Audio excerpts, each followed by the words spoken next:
मित्रांनो, म्हाडा मुंबई मंडळाची 2640 घरांची सोडत जाहीर झाली होती. त्या सोडतीची आता ड्राफ्ट लिस्ट जाहीर झालेली आहे. बऱ्याच लोकांनी म्हाडा मुंबई मंडळाच्या सोडतीसाठी अर्ज केला असेल, परंतु बऱ्याच लोकांच्या मनात डाऊट असेल, की माझा अर्ज स्वीकारला की माझा अर्ज रिजेक्ट झालाय. हे जर जाणून घ्यायचं असेल तर आजचा व्हिडिओ शेवटपर्यंत बघा. कारण म्हाडानं आता ड्राफ्ट लिस्ट पब्लिश केलेली आहे. तर आजच्या व्हिडिओमध्ये आपण ड्राफ्ट लिस्ट डाउनलोड कशी करायची आणि तुमचं ॲप्लिकेशन म्हणजे तुमचा अर्ज म्हाडाने मंजूर केलाय की रिजेक्ट केलाय, आणि जर रिजेक्ट केला असेल तर पुढची प्रोसेस काय असणार आहे, संपूर्ण स्टेप बाय स्टेप माहिती या व्हिडिओमध्ये आपण पाहणार आहोत. व्हिडिओ शेवटपर्यंत नक्की पहा. सगळ्यात आधी तुमच्या मनात प्रश्न असेल की आता ड्राफ्ट लिस्ट म्हणजे नक्की काय? तर सोप्या भाषेत सांगायचं तर ही एक कच्ची यादी आहे. म्हणजे म्हाडाने तुमचे अर्ज आणि कागदपत्र तपासले आहेत.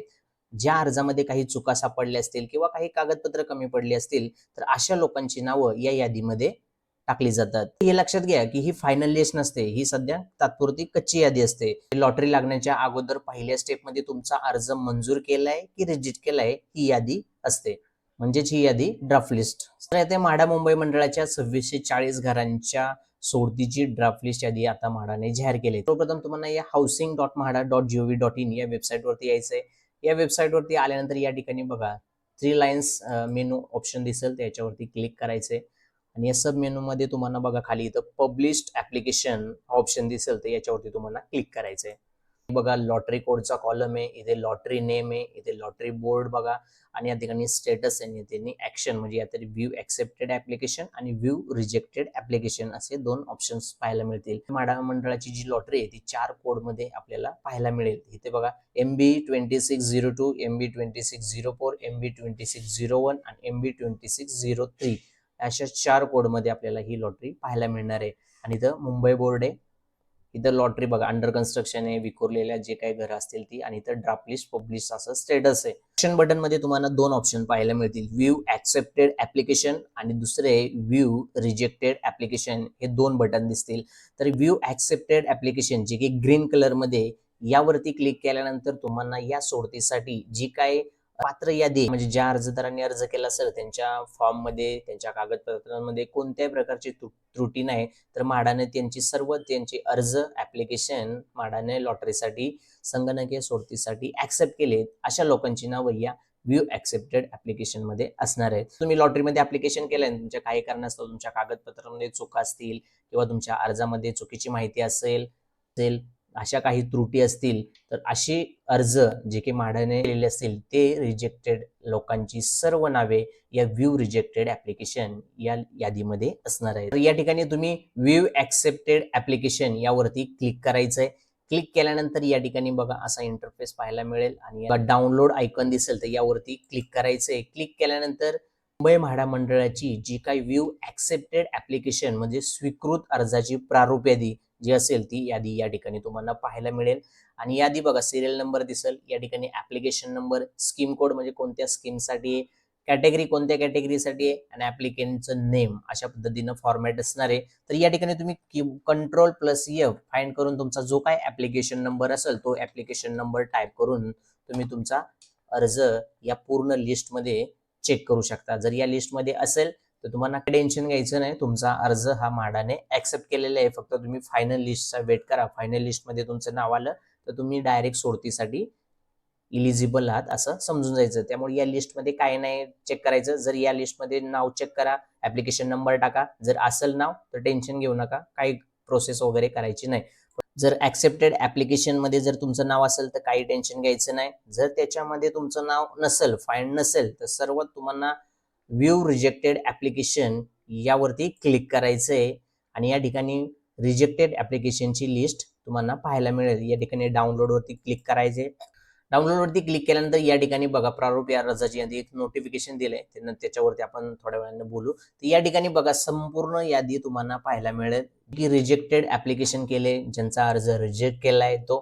तर या ठिकाणी बघा नाव दिलेले, नंबर आहे, ऍप्लिकेशन नंबर, कोणत्या प्रवर्गात गटामध्ये येते, जनरल, पब्लिक, ST वगैरे ते प्रवर्ग गट दिलेले आहेत. कोड कसे येतं, स्कॅटर विखुरलेले घरे येतं, अंडर कन्स्ट्रक्शन येतं, त्या ठिकाणी स्कीम कोड वगैरे दिलेले येतं.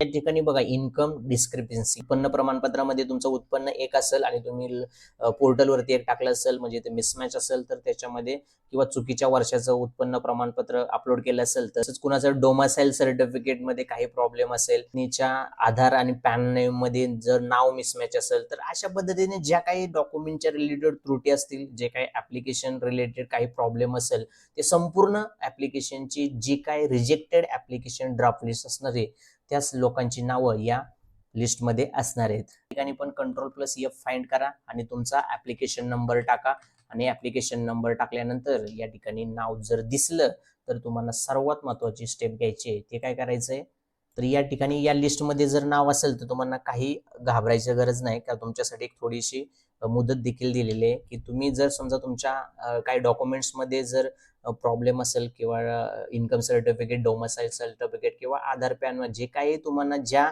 कारणासाठी तुमचं ऍप्लिकेशन रिजेक्ट केलंय ते कारण तुम्हाला त्या कशासाठी रिजेक्ट केलंय त्या कारणामध्ये इथं बघा रिजेक्ट रिमार्क मध्ये दिसेल, ते रिमार्क रिजेक्ट काय आहे ते तुम्ही आयडेंटिफाय करा आणि त्या रिलेटेड ते सोल्युशन करा आणि त्याच्या रिलेटेड तुम्ही योग्य ते डॉक्युमेंट्स वगैरे देऊ शकता म्हाडाला. या लिस्टमध्ये तुमचं नाव असेल म्हणजे काही कारणास्तव तुमचा फॉर्म अर्ज अपात्र केला असेल तर तो अपात्र ठरलेल्या अर्जदारांना काही अपील करायची असेल तर तुम्हाला हरकती देखील दाखल तुम्ही करू शकता आणि त्याच्यासाठी कालावधी दिलेला आहे बघा 12 जून 2026 दुपारी 3 वाजेपर्यंत.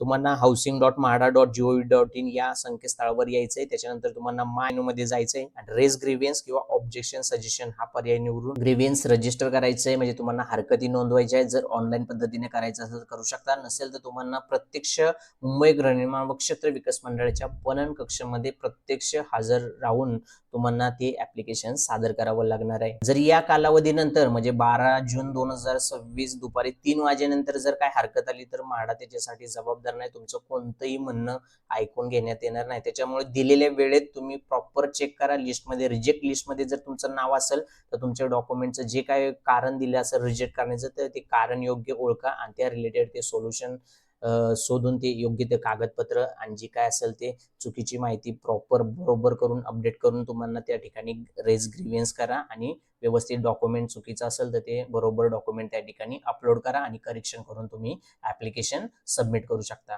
जे काय रिजेक्ट लिस्टमध्ये ज्या लोकांची नावं आले त्याच्यानंतर त्यांनी हरकती नोंदवल्यानंतर त्यानंतर 16 जून 2026 रोजी दुपारी 3 वाजता सोडतीसाठी जी काही पात्र आणि अपात्र अर्जांची फायनल यादी असेल ती फायनल यादी तुम्हाला या 16 जून 2026 ला दुपारी 3 वाजता याच वेबसाईटवरती अशा पद्धतीने डाउनलोड केली जाईल. नंतर फायनल लिस्टमध्ये नाव असेल तर तुम्ही सोडतीसाठी पूर्ण फायनल आहेत.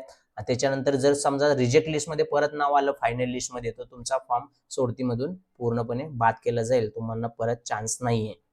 त्यामुळं प्रॉपर लक्षात ठेवा. अशा पद्धतीने म्हाडा मुंबई मंडळाच्या लॉटरीची ही ड्राफ्ट लिस्ट जाहीर झाली आहे. तर या ड्राफ्ट लिस्ट ऍप्लिकेशन लिस्ट किंवा रिजेक्ट ऍप्लिकेशन लिस्ट मध्ये तुमचं नाव आहे ते चेक करू शकता. तर मित्रांनो ही होती म्हाडा मुंबई मंडळाच्या लॉटरी संदर्भात एक छोटीशी आणि महत्वपूर्ण अपडेट. व्हिडिओ आवडला असेल तर व्हिडिओला लाईक करा, शेअर करा आणि तर असेच रिअल इस्टेट, म्हाडा, सिडको आणि होम लोन रिलेटेड व्हिडिओ पाहण्यासाठी किरण दानवडे प्रॉपर्टी कार्ड युट्यूब चॅनलला सबस्क्राईब करायला विसरू नका. धन्यवाद.